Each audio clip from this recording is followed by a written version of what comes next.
I haven't watched this one in a long time. You've seen this before. I saw the first Godzilla movie before, but I think it was one of the first ones that I watched. And going back into it, I did not expect it to kind of be as kind of dark and depressing as it was. It's horrible, I was, really. I was expecting like a little romp little through fun monster romp, Japanese culture. dancing kaiju, some real funny musical cues. But no, Next minute. not at all. Instead, we get a woman crying about how her children are soon going to meet their daddy because they're all going to die. In a burning building, all huddled together. I mean, what more could you want from the film, really? I know, right? It's the definition of a monster movie, really. Definitive Godzilla, right Yeah, here. right here.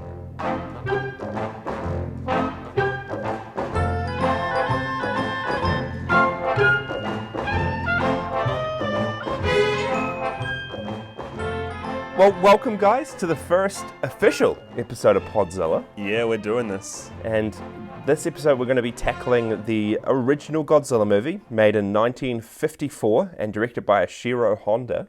Yeah, we just watched it together. Yeah. It was pretty good. I liked it. I liked it. Yeah, it wasn't what I was expecting it to be. And it's a lot different from, I guess, we'll see as this podcast goes on, but I feel like Godzilla just gets into this real goofy territory at some point. It's like a mix of mature while still being, very goofy, like you said, funny and quirky. Yeah, whereas this wasn't. This is just like a classic, I'd say kaiju film, but it's really more of a natural disaster type situation. Yeah, exactly right. Exactly. And it's in black and white. And we watched it in Japanese, how it was originally made with English subtitles. And I think that's going to be how we try to do all of these. Majority of these movies are originally made in Japanese. Yeah. And, I mean, why wouldn't you want to watch them with Exactly subtitles right. like And that? sometimes like dubbing can just be so strange and badly done. So yeah, we're just going to try watch it in original Japanese, unless we, I don't know, can't find a copy that isn't. And I do think it really adds to the experience. Yeah, it does. Even just watching this past one, there are moments where, even just like Japanese screams, I know, right? Just you can't beat them. that real classic Japanese cinema. It's great. It's really good. We're still trying to figure out what our podcast structure is going to be.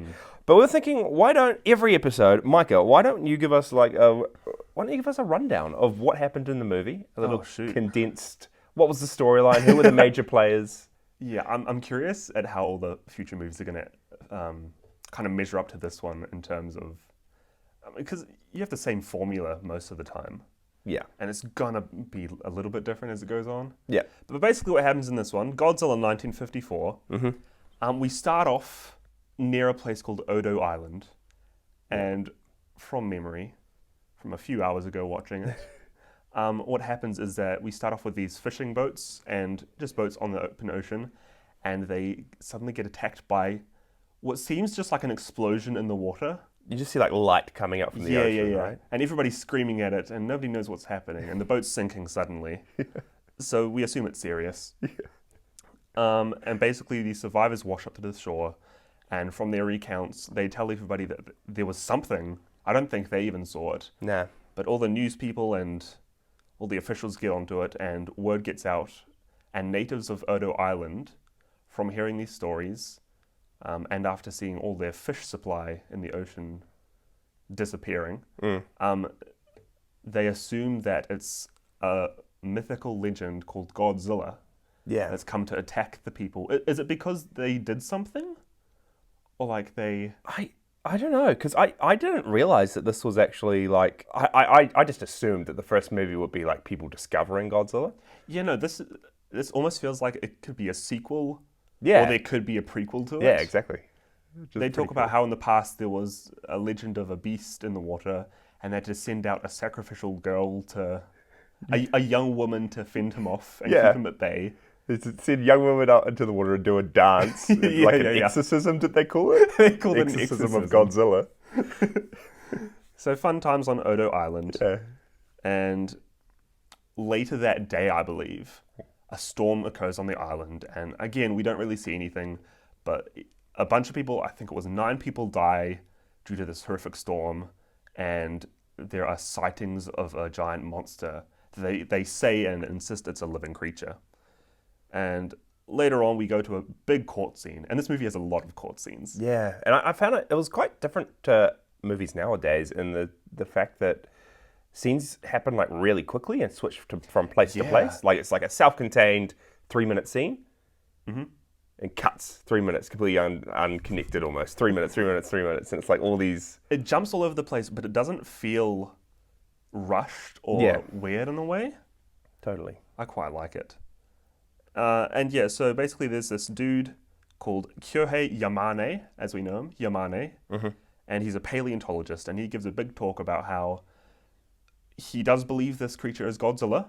Godzilla has come to land because H-bomb testing in the ocean. Yeah. Which has caused him to get out because he is frustrated with all the radiation and bombing that's been happening. And in turn, that has also given him radiation-like powers. Yeah, and it's mutated him in some way. Yeah, he's using the power of the hydrogen bombs. Yeah. And it was interesting because I think in the movie, his explanation was for Godzilla, for what this creature was, is that dinosaur from the Jurassic period. Yeah, he specifically said Jurassic period. Yeah, escaped or has been living this whole time in an underwater cavern? Was it just a cavern under the earth? I don't know, because I was thinking about that. Would Godzilla be classified as a land monster or a sea monster? He's more in the sea than he is in the land in this movie. But it says he lives out in a sea cavern. Yeah. So is it still underwater? Yeah, maybe, because we see later on in the film, no, we'll get into it later. No spoilers. Yeah, we're pretty much going to be spoiling everything. But we see him just like, he sleeps just on like the ground of the ocean, just the ocean floor. But so the paleontologist Yamane, along with a wonderful cast of characters, such as... Oh, is this me? Oh, you know the characters. Oh, shoot. Just quickly, real quick. We have Ogata. Ogata, yeah. Who's this nice young man. I don't even know what his profession was, but I guess he's in the army or something? He was in charge of one of the boats or something. Yeah, so we've got Ogata, and we've got his kind of love interest, who was Emiko. And we find out as the movie goes on, we were a bit confused at first, but Emiko is Yamada, the paleontologist's daughter. Yeah. And Emiko's actually betrothed, or is a fiancé, to another man called Dr. Shiwazawa. Who was a colleague of Yamane. Yeah. Yeah, I did pick up on that. So we've got Yamane, who's this paleontologist. We've got his colleague, which is Shiwazawa. Shiwazawa is also friends with Ogata. Shiwazawa and Emiko are betrothed, but then Emiko and Ogata have now fallen in love. It'll make more sense as we go on. It's a whole family affair. Yeah. Yamane, the paleontologist. Yeah. And his daughter, Emiko, and her love interest, Ogata. They're the young couple, and basically they go along with him to Odo Island. Mm-hmm. And they catch him on a bunch of tracks. Godzilla's footprints they found, which is kind of undermined by the fact that they immediately see Godzilla right afterwards. Yeah. It's like, what could this thing be? Ah, there it is. Yeah. And it's great the way they did it. They say he's over the hill. Yeah. He randomly pops up over the hill, and we see like this short scene of just his head popping over a giant hill. It's the best thing ever. And then like he ducks back down, and next minute he's completely disappeared, and you see tracks going back into the ocean. But it's actually the first look at Godzilla we see. Yeah. And he looks not the best.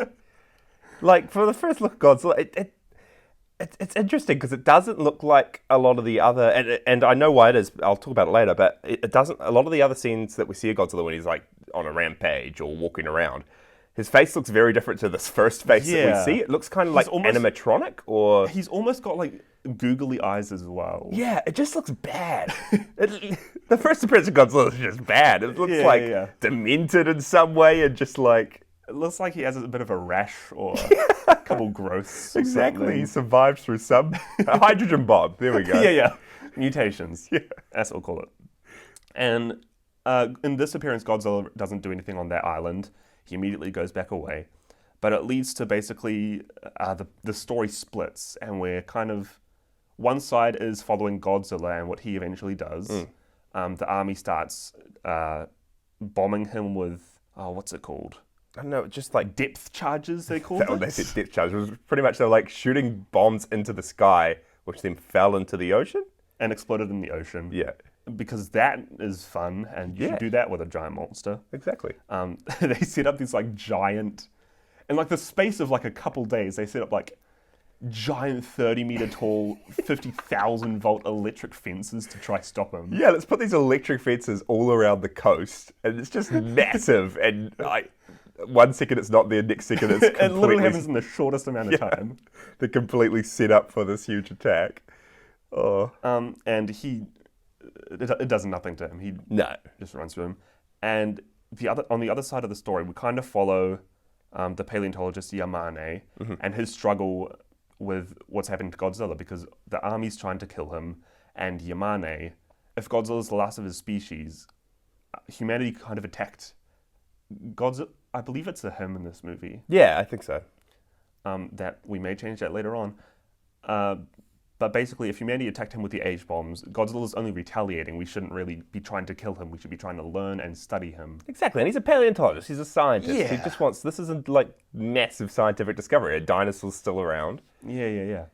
So what better research opportunity? Exactly. And we're also following... Ogata isn't really doing anything, is he? He's pretty much just always there when Amiko, Yamane's daughter's around.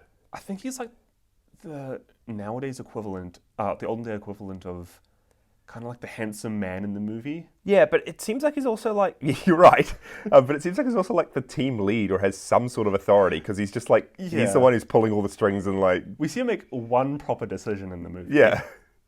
But he's kind of just doing his thing. Amiko, she's probably one of the more main characters in this movie. I think so, yeah. She goes off in search of the scientist, her Her fiance. her, They're still betrothed, I they're still believe. betrothed, yeah. Yeah. Her fiance, a scientist called Dr. Shiwazawa. Shiwazawa. Yeah. Okay. Getting used to these Japanese names. I'm going to start listing them off like Yeah, that. by the end of this, we're going to be... Shiwazawa, he's been researching on a bunch of stuff, and he's kind of keeping hush-hush about what he's doing. He's kind of like Behind the cut scenes. himself off from the world, and he's just in his lab. he's in just- recluse. Yeah, and it's completely disconnected from everything else going on. Like, he's not doing experiments because of Godzilla. He's just already... No, yeah, he's just doing his thing. He's just playing around with oxygen and nitrogen and... Yeah, she kind of confronts him and... Not confronts, she kind of has a chat to him, and he shows her what he's been working on, which is this oxygen... There was a word for it. Not an oxygen bomb. Oxygen destroyer, I think he Oxygen called it. destroyer. We see him use it on a tank of fish, and what it does is he drops it in. It's like a little pellet. Yeah, it's a metal pellet, almost the size of a golf ball. Yeah. And he says he drops it in the water. It destroys the oxygen in the water. Removes the oxygen and turns Removes it to the- fluid? It removes the oxygen in the water, and it turns the oxygen in the organic material, which is the fish, and it splits it into fluid. Yeah. Which kind of immediately decomposes all the fish we see. Yeah. And Amiko's not having a bit of it. No. She... She like has the craziest like scream and straight away just Yeah. goes into his arms when she sees all these fish die. And she cries a bit in this movie, but it's really funny because she does it in a way that it seems like she's really happy and You gotta smiling love her, about yeah. it. It keeps so many like close-up cuts to her face, and you can tell she's sad, but it's just Yeah. She's having a ball. And she vows not to tell anybody about it, which she kind of goes back on later. yeah. And we see, Godzilla doing a bunch of rampages through the city. And he's just destroying everything and killing everyone. Yeah, a lot of the future movies that I'd seen of this, it was a lot of rampaging. But in this movie, they actually touch a lot on like what it does to the people. Exactly. So many people crying, and so many like families losing people, and just Yeah, we saw there was a scene where he has his fire breath in this. Yeah. It's great. it's like it looks like gas. Yeah, it's really cool. He basically lights up a giant hotel or town center or something. Yeah. And we see a woman and her 2 children like get burned and praying to... Yeah, just saying that she's like telling them they're gonna see their father soon, Which and is quite dark for this movie. I wasn't it prepared was for it. so dark. It was like, and also we see like journalists in the same scene, just like recording him and like talking about Godzilla, letting everyone know on the radio. They must have been on TV. Yeah. And Godzilla just goes towards them, literally like snaps what they're standing on in half and just kills them all. And we see them all plummet to their death. We see him like picking up train cars and biting them. And People hopping into cars, him like fire breathing the cars. There's a lot of death in this movie. And it's interesting because Godzilla's always, well, what he'll become, or what he's known as nowadays, is like an anti-hero, right? He's like, sure, he's a big monster, but he usually helps humanity. He fights other monsters. He fights other monsters. He saves us. Yeah. And no, he's just destroying everything in sight. I'm actually really curious about how, because Godzilla's become like a big pop culture icon now. Yeah, absolutely. And a lot of people love him, and Godzilla's so awesome. Yeah. I wonder how that started stemming from this movie, because in this one, he's pretty much the bad person. Yeah, and he's the pretty scary with his demented radioactive face, you know? His googly eyes. Yeah. But I'm curious to see, as the movies progress, how he becomes kind of this person that humanity and us as the viewers kind of start to enjoy and root for more. Yeah, it will be very interesting. So he finishes rampaging through the city. He goes back into his ocean lair, and the humans in all of Japan's kind of wallowing in despair. They don't know what to do. They've tried everything. Yeah, they're really broken, and we see that there's like giant, huge schools of girls, like all singing songs of despair and loss. Yeah, it's been played over all the radios, and we see like hospitals, or I guess makeshift centers set up for everyone who's wounded, or like we see a girl crying over her dead mum. And then her mum's taken off, and one of the ladies is like, "Don't worry, you'll see her again soon." But we know she's dead. It's just like so. Yeah, it's really tragic. Yeah, totally. And so flip back to Dr. Shiwazawa. There we go. Shiwazawa and Emiko, and we saw that he showed her the oxygen destroyer. Yeah. And Ogata ends up going to him with Emiko, and they kind of... Emiko tells Ogata about it. And yeah. And they end up going to him and confronting him about it, and kind of forcing him to use that to destroy Godzilla. I know, he's like, this is worse than the hydrogen bombs and the other things that mankind's using to destroy each other. If anyone gets their hands on this is like the end of the world. Yeah, he goes on for a long time saying like, if even if I destroy these, like even if I did use this to destroy Godzilla, even if I did destroy the documents, it would still be dangerous. I'm still alive. There's no way I could be living with this because governments will get it. It'll never stop. Someone will get it out of him or force him to tell them how to make these things. It's just... And then he changes his mind when he sees all the girls singing in school. Yeah, he hears the choir girls singing their songs of despair, and it kind of touches him. And, we make it sound slightly funny, but it is actually quite a... Yeah, it was... I was surprised with how moving this movie was, and how, like, as we've said before, kind of how, like, dark and full of despair. Yeah. It was pretty... Yeah, it's interesting. This is the first Godzilla movie, definitely. Yeah. And then, they end up basically using the oxygen destroyer in the ocean, killing Godzilla, and I guess a bunch of the fish and wildlife in the surrounding area. Shiwazawa and Ogata both go down together to drop the oxygen destroyer. Yeah. Ogata goes back up, expecting Shiwazawa to come back up. And he cuts his rope and oxygen line. Yeah, so Shiwazawa dies, and I guess the secret of how to make this oxygen destroyer dies. Yeah. When he himself, his organic material and oxygen turns to fluid. Yeah. But Godzilla... and we see him looking at Godzilla. Godzilla does die here. Yeah, which, like, what? The first Godzilla movie, and he dies? We see him literally turn we see his skeleton, and then we just see him completely just decompose in the water. And I don't actually know how he comes back in the later movies, so I guess we'll find out. Yeah. But yeah, that's basically it. Everybody starts living Godzilla-free lives. And Shiwazawa, his last, like, words were telling Ogata that it's okay if Ogata is with Emiko and he wishes them well. Yeah. He wishes them that they'll be happy together. Yeah, there you go. And Yamane, he's quite sad at the end. Yeah. Because he's still thinking, it's such a shame that we had to kill Godzilla. Last of his species. He flippin' survived a bunch of radioactive bombing. We could learn from that. Yeah. And just as a paleontologist. Exactly. Why wouldn't you? But there's that little bit of foreshadowing that he has. And I think it's one of the last words of the movie that's like, who knows? There could be other Godzillas out there. Yeah, he says, who knows, because another Godzilla may pop up somewhere else in the world. Yeah. So they did kind of set it up for a sequel. There could be other dinosaurs living in these caverns, or So we got to stop hydrogen bombing. yeah, there we go. We gotta be nice to the environment. We don't know what will come crawling out. But yeah, good job. That was a good little recap. Sure. That's good. I guess what did you like about the movie? Whew. What did I like about the movie? I don't know if it changes later on. Like I said, I've only seen a few of them before. Yeah. But what I've seen of the Godzilla franchise, and what this sets up really well, is kind of the view of humanity and the focus on the humans in all of these stories.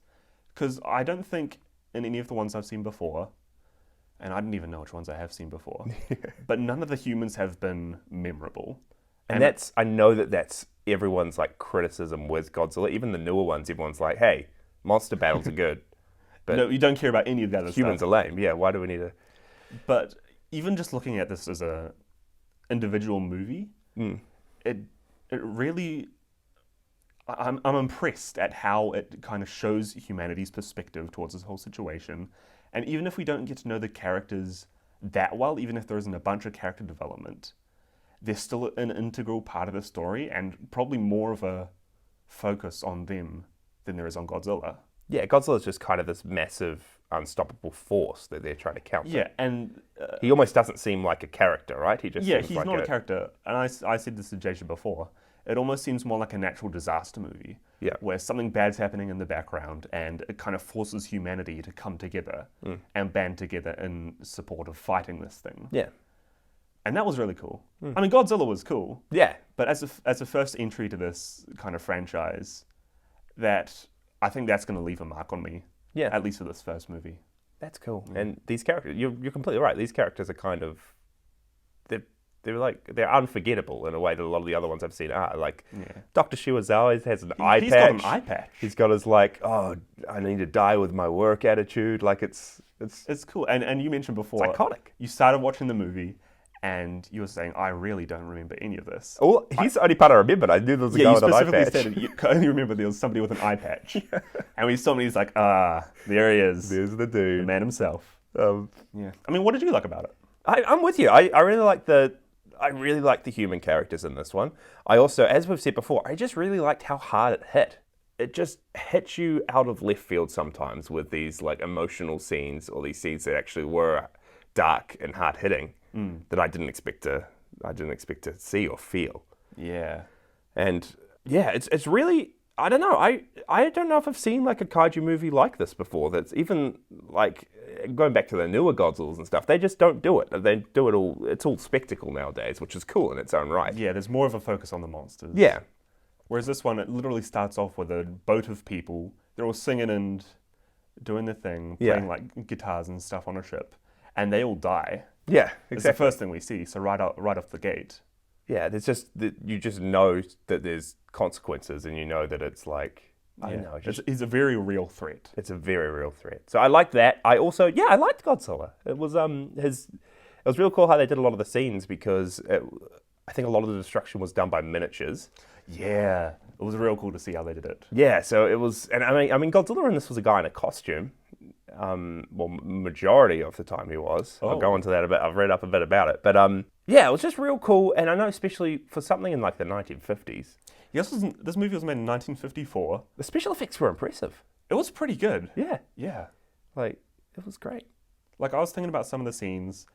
They had scenes where we talked about the giant electric fences. Yeah, Where he used his fire breath to... Is it called fire breath? atomic breath. Where he I don't used his know. atomic breath to burn them. Yeah, And even just that, they had like these cool scenes of all of the electric fences burning and melting with all the fire. And I don't know how they did that and how they filmed it without getting like because it looked good. high contrast or whatever. Yeah. I didn't think they'd be able to film it. I didn't think they'd be able to film it with those 1950 cameras. Yeah, But it worked really well. it was a very impressive movie. Yeah. It was very, very good. Next, I guess if we do this for every movie going forward, just, I guess, talk about who our favourite human characters were and who our favourite kaiju characters were, and talk about the kaiju. Yeah. And this one, I guess the only kaiju was Godzilla. Yeah. It was a pretty memorable first appearance, but it was this Godzilla's only appearance.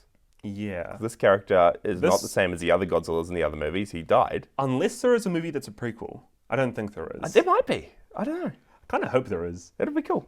But this is the only movie with this Godzilla in. Yep. So, yeah, all the appearances in the future will be different, quote-unquote, characters. Exactly. Different iterations or different... I don't know how to say it. You can't say different people, but different Godzillas. Yeah. And this one was very much just, hey, you guys woke me up with these hydrogen bombs. You did something to me, I'm going to do it back I'm just going to destroy everything. And I'm angry. So that was pretty much this whole Godzilla's character motivation summed up.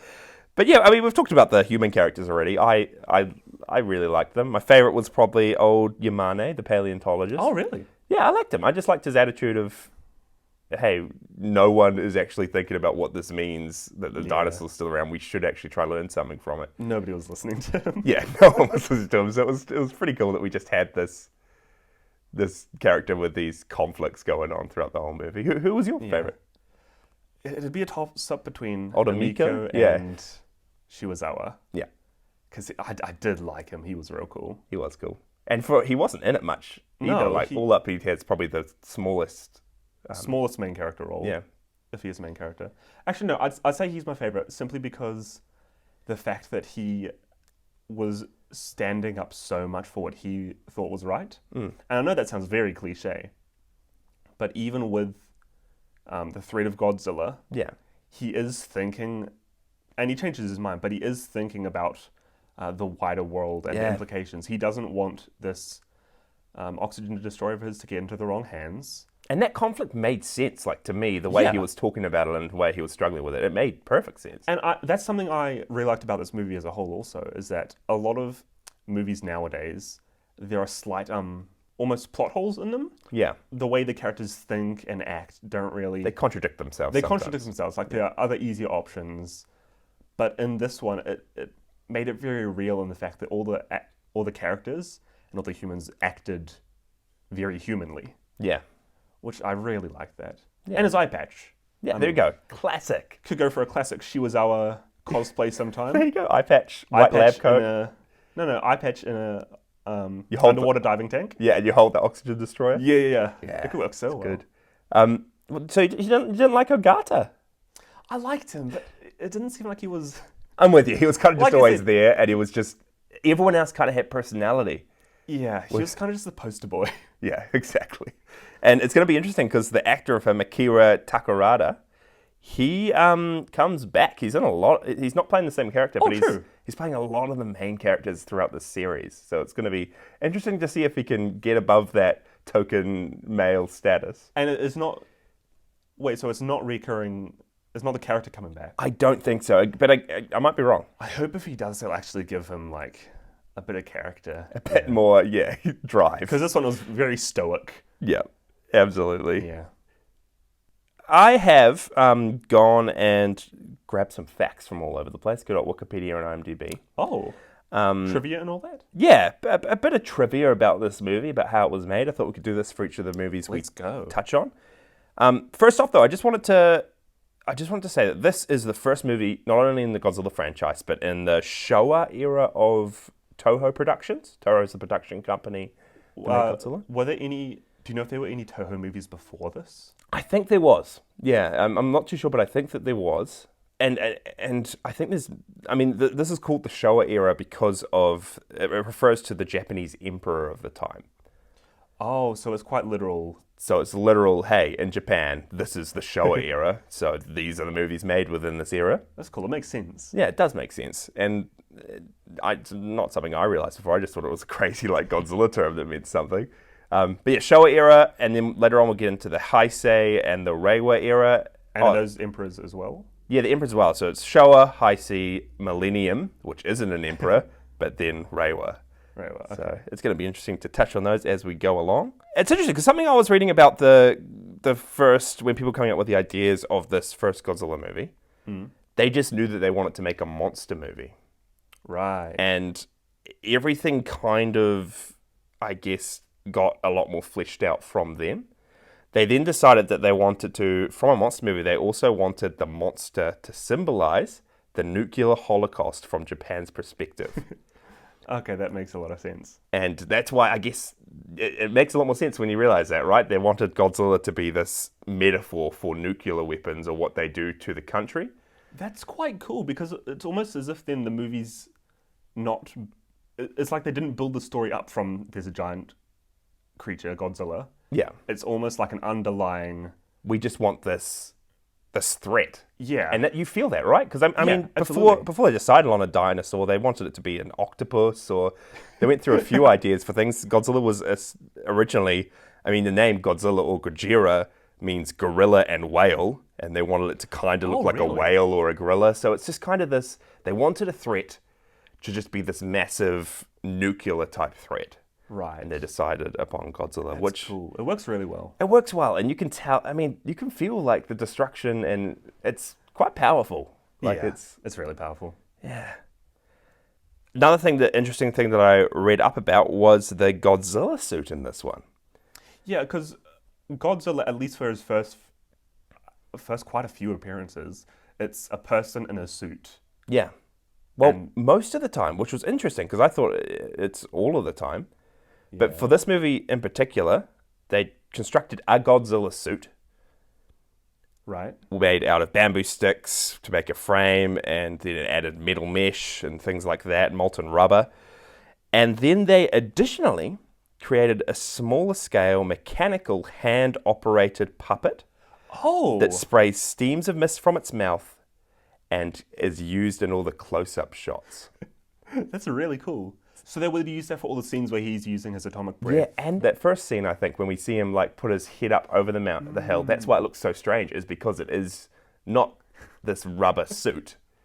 It's this animatronic hand-like frame? thing. Yeah, hand-operated mechanical puppet. That's cool. I'm constantly surprised at how great the technology they use in these films are. It's awesome, eh? Just in this era.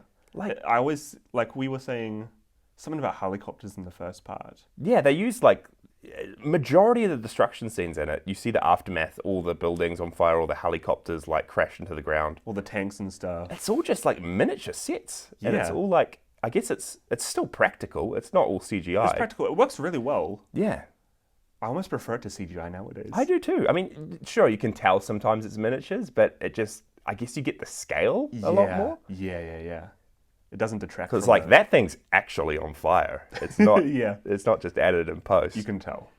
As we watch through these, a lot of different actors portray Godzilla.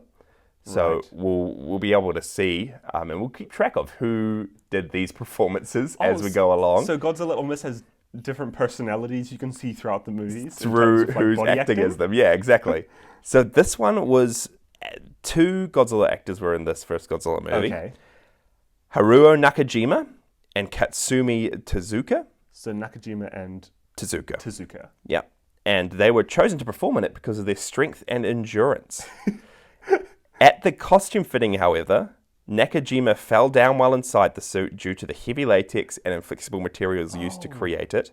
So, the first version of the suit ended up being cut in half, and different halves were used for different scenes. Scenes only requiring partial shots of Godzilla or close-ups were just used with the top half of the body, and they'll just wear the bottom half of the suit for Nakajima to wear if they were doing like just him stomping on things stuff. or walking around. That's interesting. So it's real cool. They had the mechanical puppet for the atomic breath and the close-ups on the face. Yeah. They had half of the body, top half, for top half moments. Yeah. They had the bottom half for him walking around, and then they They did have a additionally... full scale suit. Yeah, they made a second identical suit that's a lot lighter than the first suit, but was used for the full body moments. And still, though, Nakajima, when he was acting in this suit, he was only able to be inside it for 3 minutes at a time before he would pass out from heat. Wow. So, So it's quite a taxing role. yeah, I mean, it said that Nakajima lost 20 pounds during the production of this Oh my film. goodness. It must have been exhausting, like 3 minute takes at a time, him in the suit, getting out of it, or just taking the head off, or I don't know how it worked. Yeah, and I know you've been to stuff like, we have a convention here, Yeah. Armageddon, Armageddon Expo. and you've worn masks and I've certain worn things for a that. single latex mask. And you had trouble even with just that. That was killing me throughout the day, yeah. You have So, to take that off so often. So I couldn't even imagine what a full body suit would be like, because that'd start to heat up real fast. I know. So it was physically taxing. Wow. But Nakajima went on, and we'll see him go on to portray this monster, Godzilla, and other monsters until his retirement in 1972. 72. So we've got a couple decades. That's like 18 years. Yeah. And the other performer, Tezuka, filmed scenes in the Godzilla suit, but due to his older body, was unable to fully commit to the physical demands required by the role. So as a result, we only see a few of Tezuka's scenes in it. His shots in before it was just too taxing for him and he couldn't do any more. And majority of this Godzilla is Nakajima. Nakajima, okay. So that's crazy. That's really cool. So we'll start to see him pop up a lot more in the future installments. Yeah, see how his performance, I guess see how the Godzilla suit changes as well. It'll be interesting to see how they kind of... Because in every movie they kind of redesign it a little bit. Yeah, we get a slightly different Godzilla.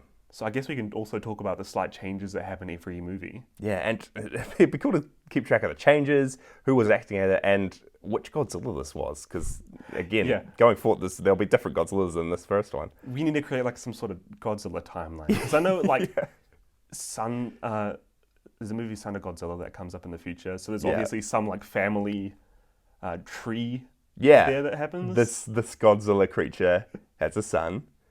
Yeah, it's going to be interesting. We'll see.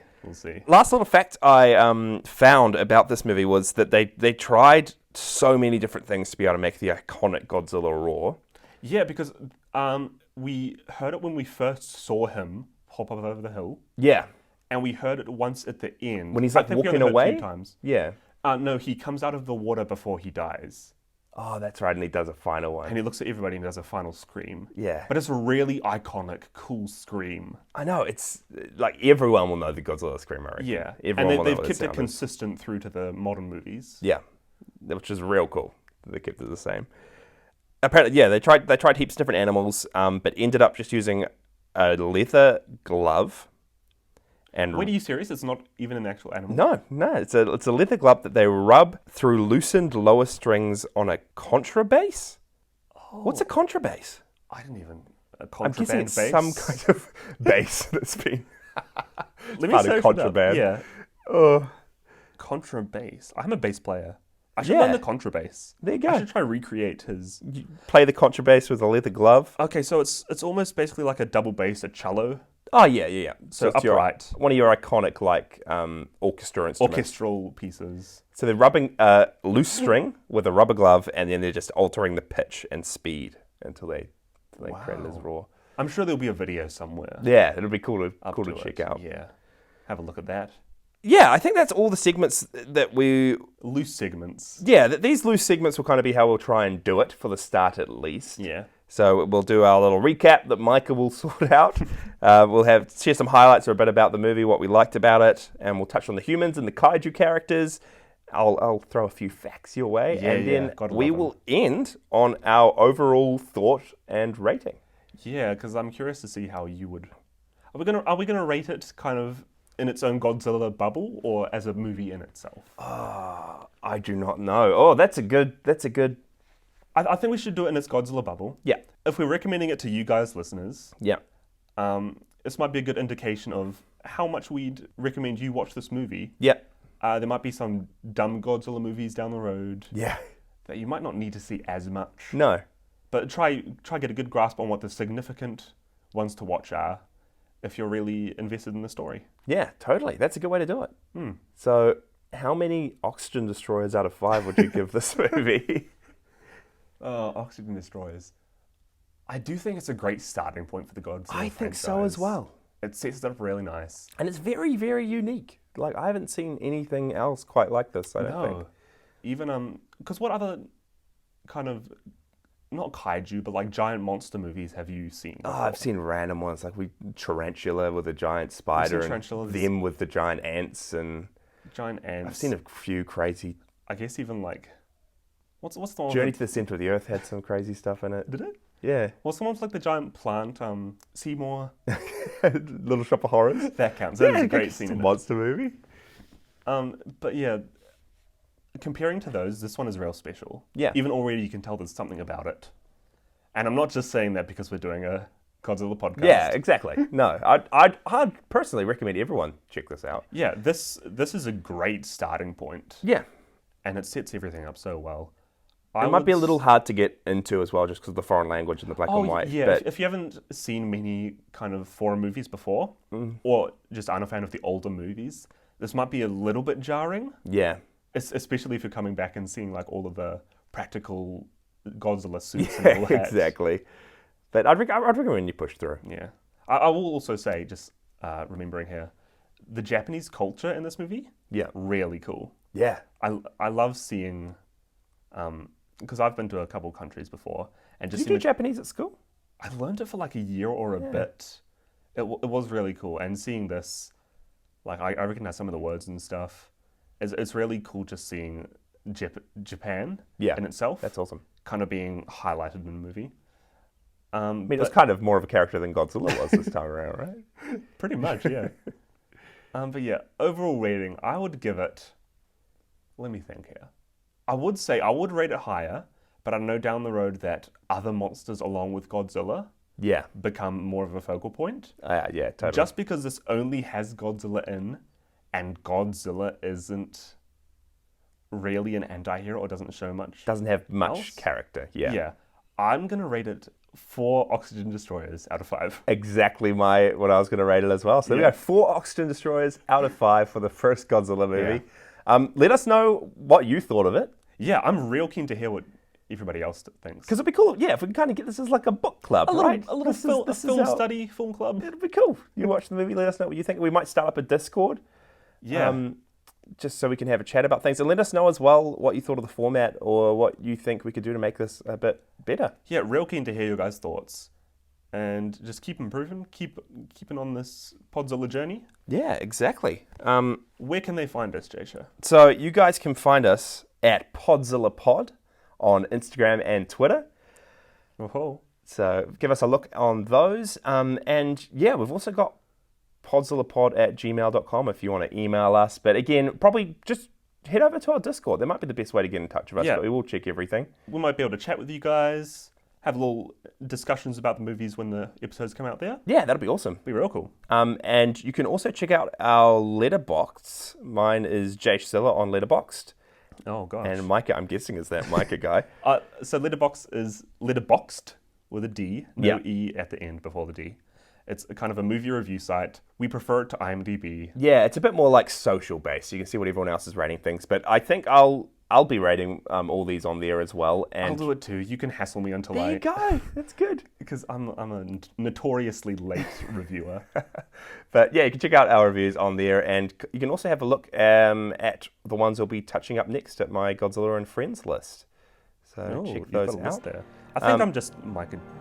I'm that Micah guy. There you go. That's my handle for a lot of things, so you'll be able to find me there. That's perfect. Anyway, thanks so much for listening, guys, and we'll see you with the next movie, Godzilla Raids Again. Oh, looking forward to it. See you guys. You've been listening to Podzilla with your hosts, Jasha and Micah Drake. Be sure to follow our socials, join our Discord, and check out Cassie Celine, who did our amazing podcast art. The links are all in our show notes. And just a disclaimer that any musical sound effects used in this episode belong entirely to the Toho Company. See you in 2 weeks.